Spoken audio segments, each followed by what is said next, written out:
চাকরি না পাওয়া পর্যন্ত বেকার ছাত্রছাত্রী ও যুবকদের জন্য মাসে 10,000 টাকা করে বেকার প্রশিক্ষণ ভাতা প্রদান করা হবে বলে ঘোষণা দিয়েছেন বাংলাদেশ জামাতে ইসলামীর আমির ডাক্তার শফিকুর রহমান। শুক্রবার বিকেলে ঠাকুরগাঁও জেলা বালক উচ্চ বিদ্যালয়ের বড় মাঠে জেলা জামাতে ইসলামীর আয়োজিত নির্বাচনী জনসভায় প্রধান অতিথির বক্তব্যে তিনি একথা বলেন। তিনি বলেন, আমরা আর বেকারত্ব দেখতে চাই না।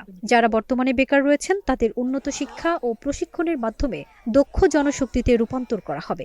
আমরা ঘোষণা করেছি দক্ষ জনশক্তি গড়ার জন্য একজন ছাত্রছাত্রীর পিছনে প্রতি মাসে আমরা 10,000 টাকা করে সরকারি কোষাগার থেকে ব্যয় করব।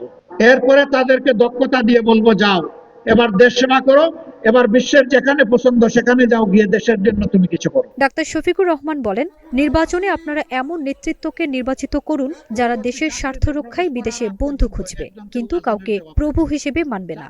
যারা এই বাংলাদেশের সবাইকে নিয়ে একটি সুন্দর ফুলের বাগান হিসেবে গড়ে তুলতে চায়, সেই দলকেই আপনারা সমর্থন দিন। ওই মানুষগুলোকে আপনারা এবার নির্বাচিত করুন যাদের হাতে দেশ আসলে বিদেশে বন্ধু খুঁজবে কিন্তু কোনো প্রভু মানবে না।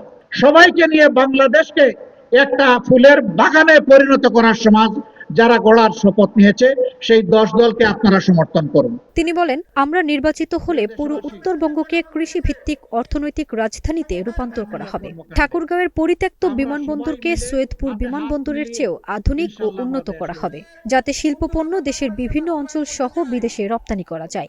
এজন্য যোগাযোগ ব্যবস্থার উন্নয়নে অগ্রাধিকার দেওয়া হবে। যদি আমরা আল্লাহর মেহেরবানিতে আপনাদের ভালোবাসায় নির্বাচিত হই, তাহলে আমরা কথা দিচ্ছি গোটা উত্তরবঙ্গকে বাংলাদেশের গৌরবের কৃষি রাজধানীতে পরিণত করব ইনশাআল্লাহ।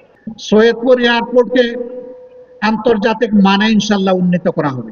ঠাকুরগাঁও জেলা প্রসঙ্গে জামাতের আমির বলেন, ঠাকুরগাঁওয়ে 3টি সংসদীয় আসনে জামাতে ইসলামীর 3 জন প্রার্থী রয়েছেন। তাদের নির্বাচিত করে জেলার সার্বিক উন্নয়নে সহযোগিতা করার জন্য তিনি জনগণের প্রতি আহ্বান জানান। আমরা নারী পুরুষ সবাই মিলে আমাদের স্বপ্নের প্রত্যাশার বাংলাদেশ গড়ব ইনশাআল্লাহ।